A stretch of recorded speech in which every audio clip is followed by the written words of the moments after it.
A teller once counted out a man's wages for 2 weeks with one hand, and with the other took the rent back, because the rent came straight out of the pay. When the arithmetic was done, the man was left holding a check for 2 cents. He took it home and framed it and hung it on a wall the company owned. The clock tower still stands 14 miles south of downtown Chicago, on the wall of a factory that no longer makes anything. When it was raised in 1880, it was the eye of the most talked about town in America. Its clock was the clock the whole town lived by. It told a man when his shift began and when it ended, and it belonged, like the man's house and his church and his water and his newspaper, to one company, and behind that company to one person, George Mortimer Pullman. Under that clock, roughly 12,000 people lived in a town that had not existed a decade earlier. The international press called it the most perfect town in the world. Visitors came from Europe to look at it. Within a few months of that 2-cent check, the people living under that clock walked off the job. The strike that followed stopped rail traffic across half the United States, put federal troops on the streets of Chicago, and left around 30 people dead. It is the most complete experiment ever attempted in America, in one man owning everything another man needs, and it ended the way those experiments tend to end. It happened for one reason that everything else in this story hangs from. In the autumn and winter of 1893, the company cut its workers' wages 5 times, until the cuts came to somewhere between a quarter and a third of what a man earned. And it did not lower the rent by a single cent. It could not. The rents had been pledged to return 6% every year on the money invested in the town. People have called Pullman the most corrupt company town in America, and it is worth being precise about what that means, because George Pullman did not take bribes. No one bought a vote from him. What was corrupt was not the man's honesty. It was the idea of a town itself. Everything a citizen normally owns in common or buys in an open market, the home, the church, the shops, the water, the gas, the newspaper, the local government, was owned here by one company and priced to earn that company a guaranteed profit. A town is supposed to belong to the people who live in it. This one belonged to a balance sheet. But the fall only means something if you understand what was built. To see how 2 cents brought it down, you have to start with the man who could lift a hotel out of the mud without waking the guests inside it. George Pullman was born in 1831 in Brockton, New York, trained as a cabinet maker, and came to Chicago in 1859. He made his first fortune there doing something that sounds impossible. Chicago in those years sat so low in the mud that the city decided to raise its own street grade by several feet. Pullman raised the buildings to meet it. With hundreds of men and thousands of jack screws, each man turning his screw a fraction of a turn on a signal, he lifted whole brick buildings. And in 1861, he lifted the Tremont House, a full hotel, while the guests stayed inside and the meals went on being served. The building rose so slowly that nobody at dinner felt it move. Then he built a railroad car. In 1865, he finished a sleeping car he called the Pioneer, longer and heavier and more richly fitted than any sleeper before it, and far more expensive, costing something near $20,000 when an ordinary car cost $4,000. And here the story the company told about itself begins, because the Pioneer needed a legend, and Pullman gave it one. The story the company spread for decades was that when Abraham Lincoln was assassinated, his body was carried home to Illinois in a Pullman car, and that the sight of it made the company famous overnight. It was not true. Lincoln's remains rode the whole route in a car built by the United States Military Railroad in Virginia.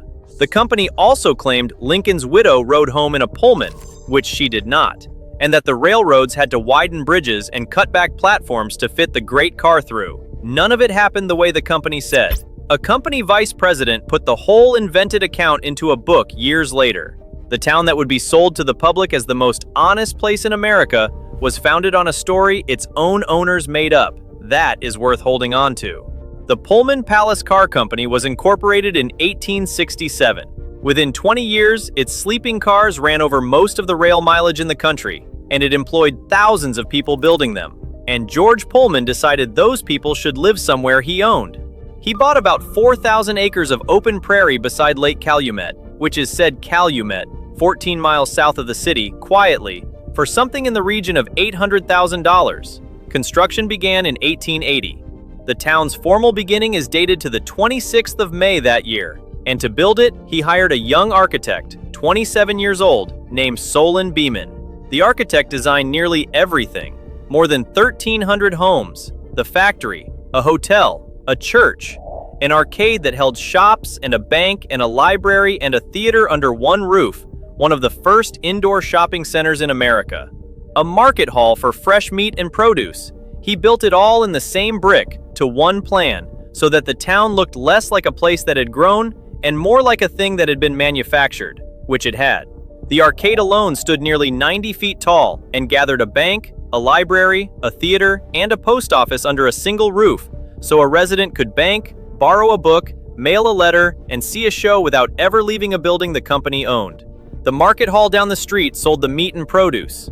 Whatever a family needed, the town supplied it, and the town billed for it. The hotel opened on the 1st of November, 1881, and they named it the Hotel Florence, after Pullman's favorite child, his daughter Florence. It held 50 rooms and the only bar in the entire town. But the bar was for visitors. A workman who lived in Pullman could not drink there, and drinking anywhere in town could cost him his job, because there were no saloons in Pullman at all. That was by design. The thirst did not go away. It simply moved 500 yards. Just across the railroad tracks sat Kensington, and along its front avenue stood a strip of saloons kept in business almost entirely by Pullman paychecks. The Dutch families over in neighboring Roseland looked down on the whole thing and gave the saloon strip a name. They called it Bumtown. Pullman had not abolished the saloon. He had exported it across the tracks and let someone else collect the money and the blame. The church across town told the same story in a different currency. The architect built it out of a green serpentine stone shipped from Pennsylvania, a handsome building meant to crown the place, but it was built to be rented like everything else. The company set the rent at $300 a month, plus another $65 for the minister's house, and no congregation in a workers' town could pay that. So the church sat empty for years, while small congregations rented rooms above the market and in the arcade. The virtue of the model town, it turned out, was only about as deep as the property line. Here's what life in the model town was actually like. On paper, it was the best housing a working family could hope for. The houses were sound and warm, at a time when most of working Chicago lived in wooden tenements with a shared privy in the alley. The streets were clean and planted with trees. There was a library, though the membership cost $3 a year, and most workers declined to pay it. There was a theater, though the company approved what played there, and nobody ever could own their home. Not one house in Pullman was for sale to the people who lived in it. You rented from the company, and the company took the rent out of the same paycheck it handed you for your work, so that a man was employee and tenant to the same master, and the money never really left the company's hands. It went out of one window as wages and came back through another as rent. This is the machine at the center of the whole story. The town had been built as an investment, and the rents were set to return 6% a year on that investment, not as a hope. As a target the managers were expected to hit. Water was part of it. The company bought Lake Michigan water from the city of Chicago and resold it to its own tenants at a markup. Gas the same way. Even the town's sewage was piped out to a company farm and turned to use. Every human necessity in Pullman had been fitted with a meter, and every meter ran towards 6%. That number was invisible as long as the orders kept coming in. The year they stopped, it would be all anyone could see. Then there was what a man could say. The town had a newspaper, but it was the company's. It had no independent forum, no public meeting a worker could call, no elected local government that answered to the people who lived there. Company inspectors could enter a house. Labor meetings were forbidden. A lease could be ended on 10 days' notice, and workers said quietly that the company kept men who reported on the grumblers. For its first years, the town had no local government answerable to its residents at all. It was run by company managers, the way a factory floor is run. When the city of Chicago annexed the area in 1889, most Pullman residents voted against it, and even after the vote, the company's hold on daily life went on much as before. In 1885, a Johns Hopkins economist came to study the town and wrote up what he found in Harper's Magazine. He did not call it a slum because it was not one. He called it something worse for a country that called itself free. He called it benevolent, well-wishing feudalism, which desired the happiness of the people, but only in the way that pleased the authorities. Here, he wrote, was a population of 8,000 souls, where not one single resident dared speak out openly his opinion about the town in which he lived. He judged the whole thing fundamentally un-American. That was the model town at its proudest. Beautiful, clean, and quiet, because quiet was required. One worker put the same idea more bluntly than any economist. "We are born in a Pullman house," he said, "fed from the Pullman shops, taught in the Pullman school, and catechized in the Pullman church. And when we die, we shall be buried in the Pullman cemetery and go to the Pullman hell." On a summer evening in the late 1880s, you could stand in the arcade park and watch the machine run. Clerks crossed from the bank to the theater. Women shopped the market stalls. The hotel verandas filled. The clock on the factory tower kept the time for all of it, and every brick a person stood on, every gallon they drank, every hour the clock told, belonged to the man whose name was on the town. The machine had been running perfectly for over a decade.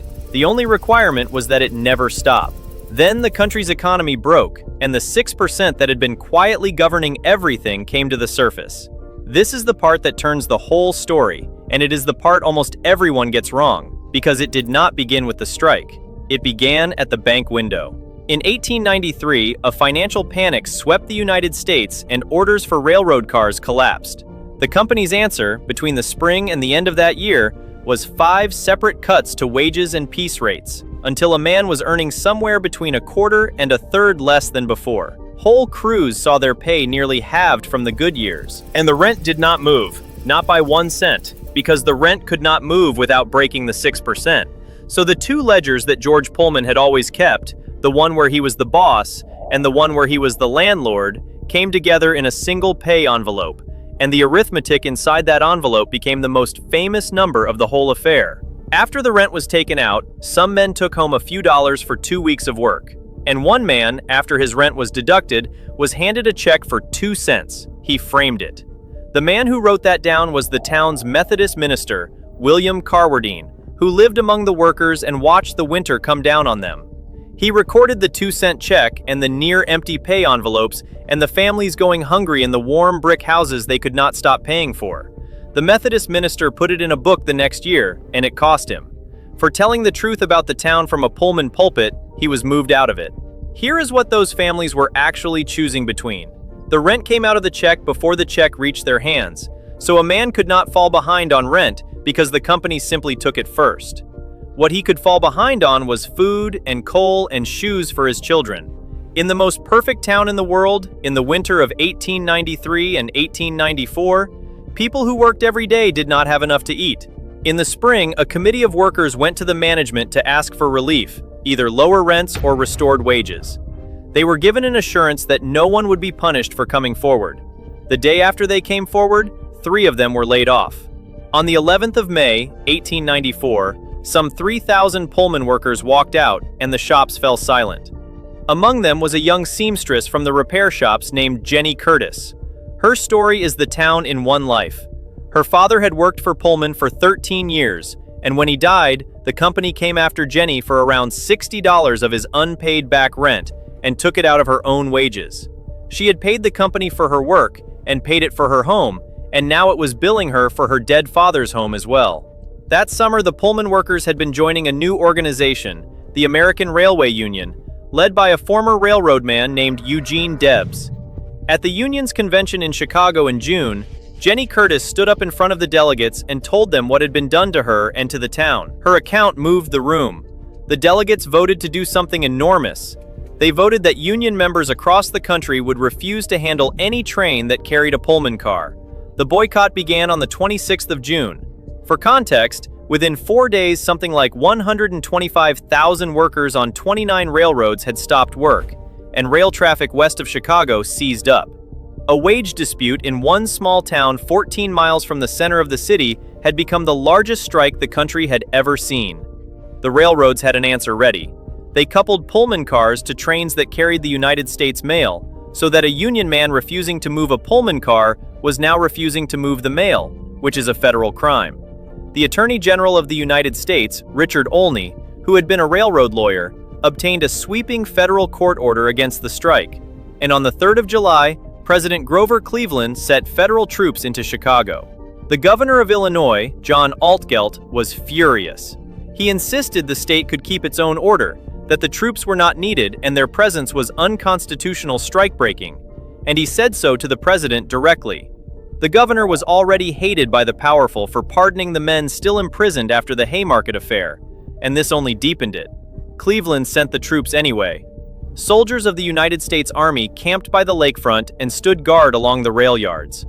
2 days after the boycott had begun, and 5 days before those troops reached the city, Grover Cleveland had signed the law making Labor Day a national holiday.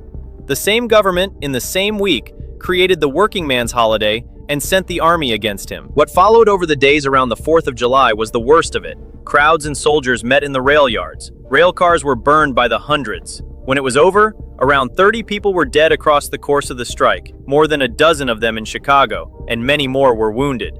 They had come to work in a model town.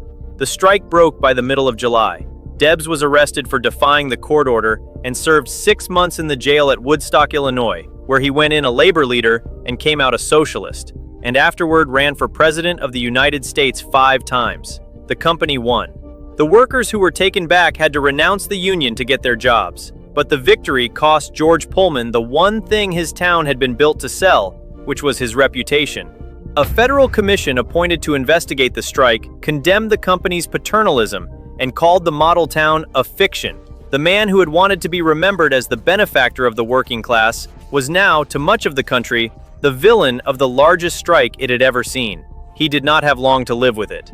On the 19th of October, 1897, 3 years after the strike, George Pullman died of a heart attack at the age of 66. He left an estate of around $17 million. To his twin sons, he left a few $1,000s a year each, and little more, judging them unfit to handle the rest. From that fortune, he set aside $1.2 million to endow a free school of manual training for the children of his employees and the families of the surrounding neighborhood. Even in death, the town's children were to be trained by the town's founder. And then his family did something that says everything about how the man was regarded by the people he had employed. They were afraid his grave would be broken open by aggrieved workers, so they buried him at Graceland Cemetery in a lead-lined casket, wrapped in tar paper, lowered into a pit reinforced with concrete and railroad rails bolted together, and they poured concrete over the whole thing. The work took the better part of a day and a night. A contemporary joke that the family clearly wanted to be sure the man was not going to get up and come back. The richest resident of the most controlled town in America was buried as if the town itself might dig him up. The town did not outlive him by long as a company possession. In 1898, the year after Pullman died, the Illinois Supreme Court ruled that a railroad car company had no business owning and running a town. It was beyond the company's charter. The court ordered the company to sell Pullman off, to divest the homes and the shops and the church and the water. The company dragged its feet until 1907, and then the houses were finally sold, many of them to the very families who had rented them for decades. The workers of Pullman got to own their homes at last, but only after the founder was dead and the courts had forced the sale. The workers who walked out in 1894 eventually got their homes back. The men who worked for Pullman their whole lives, in the closest thing to bondage the company could arrange, got almost nothing. And what they built with that is the part of the story that outlasted everything else. From 1867 onward, the company deliberately hired formerly enslaved black men to work as porters on its sleeping cars, making beds and shining shoes and waiting on white passengers through the night. For decades, this made the Pullman Company the largest single employer of black workers in the entire country. And every one of those men, whatever his name, was called George, after George Pullman. A passenger would summon any porter on any car by calling out the owner's first name, so that thousands of grown men answered, all their working lives, to the name of the man who owned the company they served. The habit was so widespread and so resented that a group of white men who actually were named George once formed a society devoted to stopping it. There is a television film about the porters made in 2002, and its title is simply The Grievance Itself. It is called 10,000 Black Men Named George. The pay was built to keep them dependent on tips. A porter worked hundreds of hours a month for a base wage below what a man could live on, and bought his own uniform and polish out of it. And in 1925, a labor organizer named A. Philip Randolph began building a union of these porters, the Brotherhood of Sleeping Car Porters, with a Chicago man named Milton Webster as his lead negotiator. It took 12 years against company spies and firings and a company-run union set up to break it. Then, in April of 1937, the Brotherhood won a contract from the Pullman Company. It was the first contract a black-led union ever won from a major American corporation. And it did not stop at the railroad. The Brotherhood became one of the engines of the civil rights movement. Randolph's threat of a march on Washington in 1941 forced the desegregation of the defense industries. A veteran of the Brotherhood, E.D. Nixon, organized the legal side of the Montgomery bus boycott. Randolph himself stood at the head of the March on Washington in 1963, the day Martin Luther King spoke. The most exploited workers in George Pullman's empire built the union that helped build the movement that undid the world he belonged to. The works themselves went quiet in the middle of the next century. Car building in the neighborhood ended around 1955. The sleeping car business faded with the passenger train, and as the 1960s ended, the Pullman Company was dissolved and its assets sold off. The last porters, men in their 60s, lost the rails they had ridden their whole lives. The people who had built the union that changed the country were gone, and the neighborhood they had left behind was about to be told it was not worth saving. In 1960, consultants recommended demolishing a long stretch of the historic town to put up an industrial park. The people who lived there refused. They organized, revived a residents' association, and fought it, and they won. One of the leaders of that fight was a resident named Americo Lisiotto, whose restored house is on the neighborhood tour today. The houses the company had refused to sell for decades, that the courts had finally pried loose in 1907, were now being defended block by the families who owned them.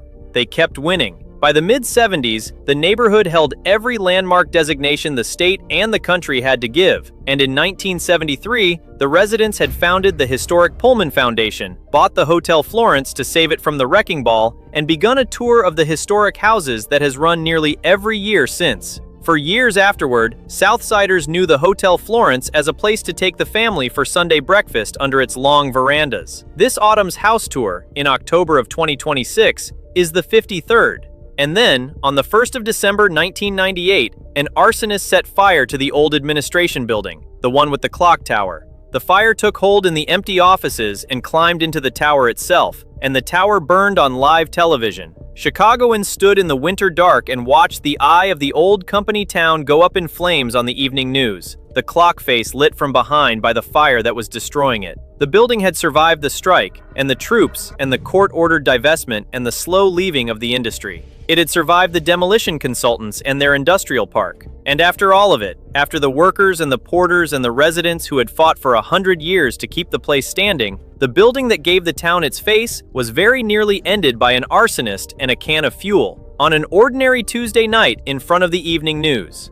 The state put millions into stabilizing the ruin, and the clock tower was rebuilt over the years that followed, the work finishing around 2005, 7 years after the fire. Pullman today is not a ruin, and it is not abandoned. It is a living, occupied neighborhood of Chicago, and it is a unit of the National Park Service. President Obama, who began his career as an organizer on that same South Side, made Pullman a national monument in February of 2015. On the 29th of December 2022, it was redesignated Pullman National Historical Park. Walk it now. The row houses the architect drew more than 140 years ago are still there, and families own them and live in them. The greenstone church still stands, and a congregation of a few dozen still worships inside it while its bell tower is rebuilt. The Hotel Florence still stands, closed for now, waiting on a restoration that has been funded and promised. Across the tracks, the old saloon strip that Chicago called Bumtown is long quiet, and the wider South Side around it has taken the hard decades that this landmarked square held out against, which is its own story, and not a happy one. It all turned on one refusal. In the winter of 1893, the company cut a man's wages 5 times and would not cut his rent by a single cent, because the rent was pledged to return 6%, and a town run to return 6% is not really a town, it is a business wearing a town's clothes. The Illinois Supreme Court said as much, and made the company take the costume off. And the clock tower is still there. It stopped being the company's eye a long time ago. Quick note before we carry on. I put together a field guide to 24 of these places, where they are, what happened to them, and whether you can still get in. Coordinates for every site and an honest note on the ones that are already gone. Scan the QR code on the right or the links in the description if you want it. Now back to it. The factory beneath it makes nothing now, but the tower was rebuilt after the fire, and the restored building under the clock is open again, Wednesday through Sunday, as the visitor center of the national park. The clock that once told a company town when to work now tells arriving visitors when the doors open. It is still standing. It is still keeping time. It is only that the time no longer belongs to the man whose name is on the town. It belongs to everyone who walks in under it. Thanks for watching. Don't forget to hit the subscribe button in the middle to watch more forgotten places and abandoned history from across America. Then click the video on the left to watch similar stories like this. Or if you really want to get stuck in, click the playlist on the right. New videos every week. I'll see you in the next one.